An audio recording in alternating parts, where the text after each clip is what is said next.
Selamat pagi saudara-saudari sekalian. Ketemu lagi kita pada materi bab 11 yaitu eksekusi dari strategi. Pada bagian ini, tujuan pembelajarannya adalah saudara bisa memahami dan menjelaskan bagaimana teknis implementasi strategi. Yang kedua, membahas hubungan struktur perusahaan dengan strategi. Yang ketiga, membahas isu terkait produksi dan atau operasi yang penting untuk keberhasilan dalam implementasi strategi. Yang keempat, membahas isu strategis terkait sumber daya manusia. Nah, kita mulai dengan yang pertama, implementasi strategi. Nah, materi ini akan dibahas pada sub-sub bagian. Yang pertama, transisi dari formulasi ke implementasi strategi. Yang kedua, pentingnya annual objektif 7 tahun tahunan sampai nanti diturunkan dalam bentuk program dan taktik. Kemudian berikutnya kita bahas masalah pentingnya kebijakan. Dan yang terakhir, alokasi sumber daya dan pengelolaan konflik. Nah, kita lihat yang pertama, transisi dari formulasi ke implementasi. Nah, proses perumusan strategi tersebut biasanya tidak berbeda jauh untuk itu apakah itu perusahaan kecil, perusahaan besar, organisasi laba, ataupun organisasi nirlaba. Namun, implementasi dari strategi itu bervariasi secara substansial di antara perusahaan-perusahaan yang berbeda jenis dan ukurannya. Nah, sekarang kita lihat apa sih beda antara formulasi strategi dan implementasi strategi. Yang pertama, perumusan strategi adalah memposisikan kekuatan sebelum tindakan. Jadi kita melakukan perencanaan. Sementara implementasi strategi adalah mengelola kekuatan tersebut selama aksi atau aktivitasnya. Ya. Yang kedua, perumusan strategi berfokus pada efektivitas, efektif apa tidak, gitu ya. Sementara implementasi strategi berfokus pada efisiensi. Yang ketiga, perumusan strategi terutama merupakan proses intelektual, sementara implementasi lebih pada proses operasional. Yang keempat, strategi formulasi membutuhkan keterampilan intuitif dan analisis yang baik. Sementara implementasi itu membutuhkan motivasi dan kepemimpinan. Nah, ini bedanya antara formulasi dan implementasi. Kita lanjutkan yang kelima. Yang kelima, pada saat kita formulasi strategi, kita butuh koordinasi antar beberapa individu. Sementara saat implementasi strategi, kita membutuhkan koordinasi dengan banyak orang, seluruh orang di dalam organisasi. Nah, formulasi strategi itu lebih ke arah pendekatan sains, sementara implementasi lebih ke arah seni, bagaimana kita melaksanakan apa yang telah kita rencanakan. Nah, formulasi strategi berorientasi pada proses, sementara implementasi berorientasi pada orang. Nah, formulasi strategi itu tanggung jawab dari top management, sementara implementasi strategi tanggung jawab dari middle or low level manager. Nah, dari sini kita pindah ke annual objective atau tujuan tahunan. Kalau di balance scorecard disebut sebagai strategic objective. Nah, kenapa tujuan tahunan ini penting? Karena yang pertama, menjadi dasar untuk mengalokasikan sumber daya. Yang kedua, merupakan mekanisme utama untuk mengevaluasi manajer. Yang ketiga, instrumen untuk memantau kemajuan menuju pencapaian tujuan jangka panjang. Yang keempat, menetapkan prioritas organisasi, divisi, ataupun departemen. Yang kelima, sangat penting untuk menjaga rencana strategis tetap pada jalurnya. Nah, ini pentingnya tujuan tahunan atau strategic objective. Nah, tujuan tahunan ini menjadi pedoman untuk tindakan, mengarahkan, dan aktivitas setiap anggota yang ada dalam organisasi. Nah, tujuan tahunan biasanya dinyatakan dalam profitabilitas, pertumbuhan, dan pangsa pasar.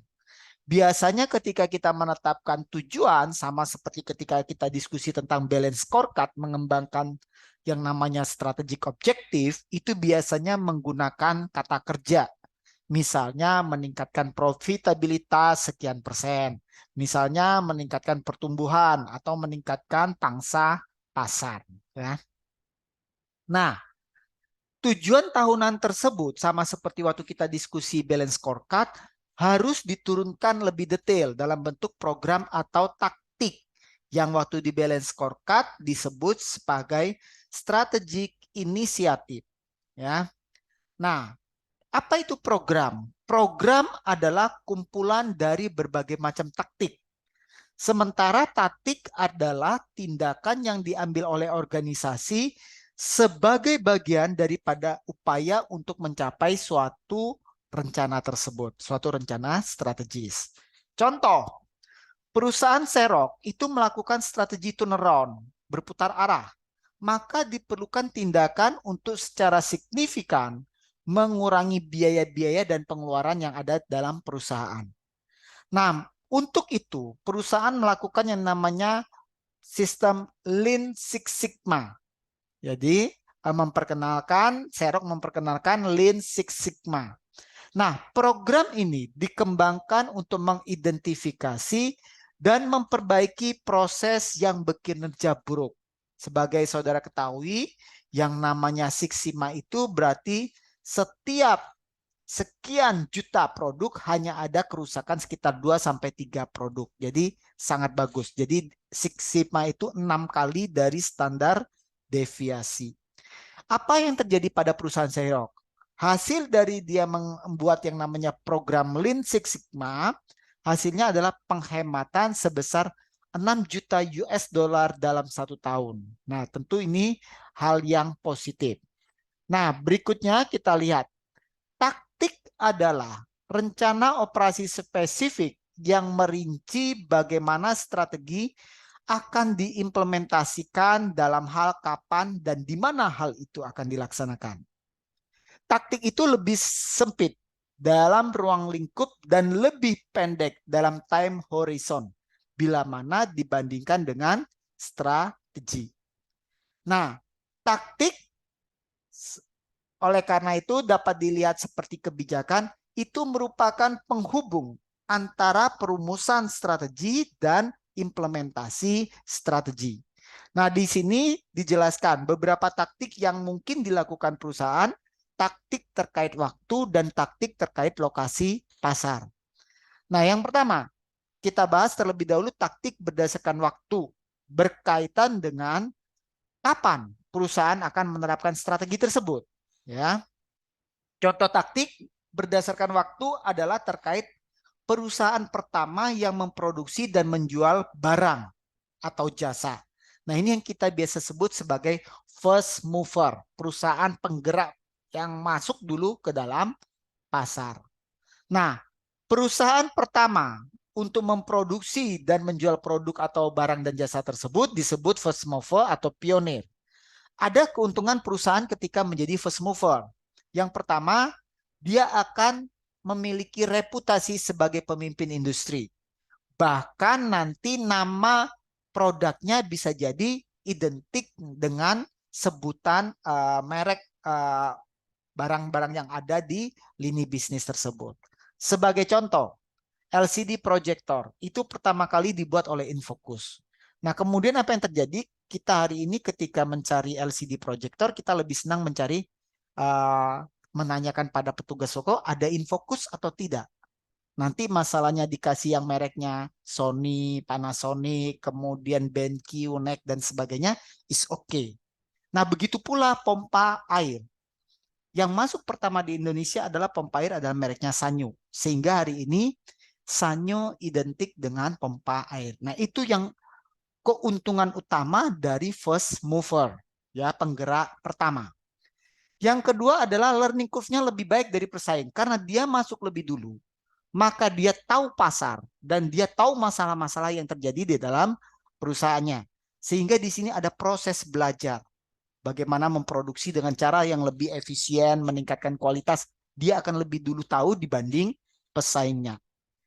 Yang ketiga, memperoleh keuntungan sementara yang tinggi dari pembeli. Nah, keuntungan ketiga ini maksudnya apa?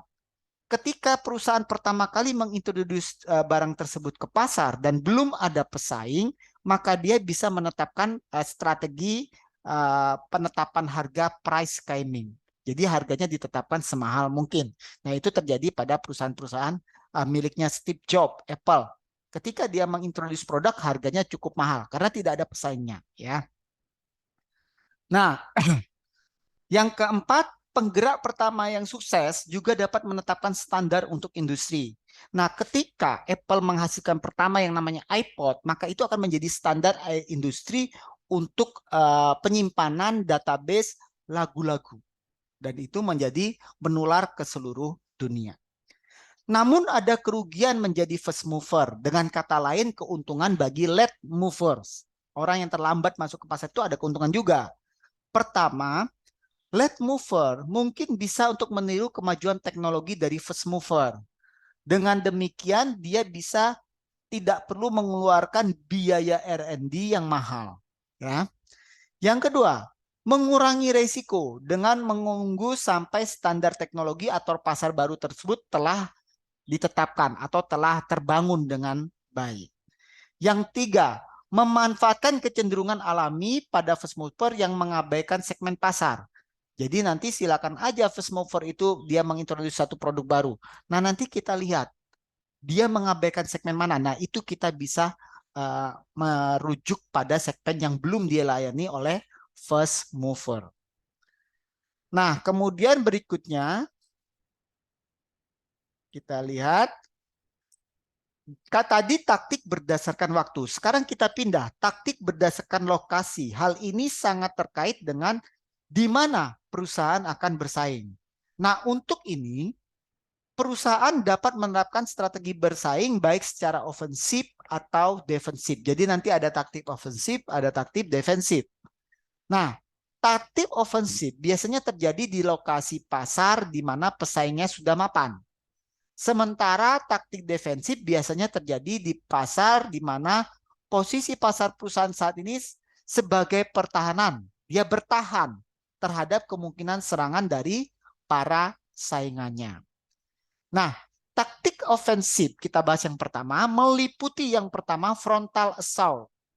Jadi kita langsung head to head, berhadapan langsung dengan pesaingnya. Dengan catatan perusahaan memiliki sumber daya yang superior sehingga dia bisa mengalahkan pesaing. Yang kedua adalah flanking maneuver. Kalau flanking maneuver, ini perusahaan dapat menyerang bagian dari pasar di mana pesaing tersebut lemah. Jadi dia tidak berhadapan langsung dengan perusahaan, tetapi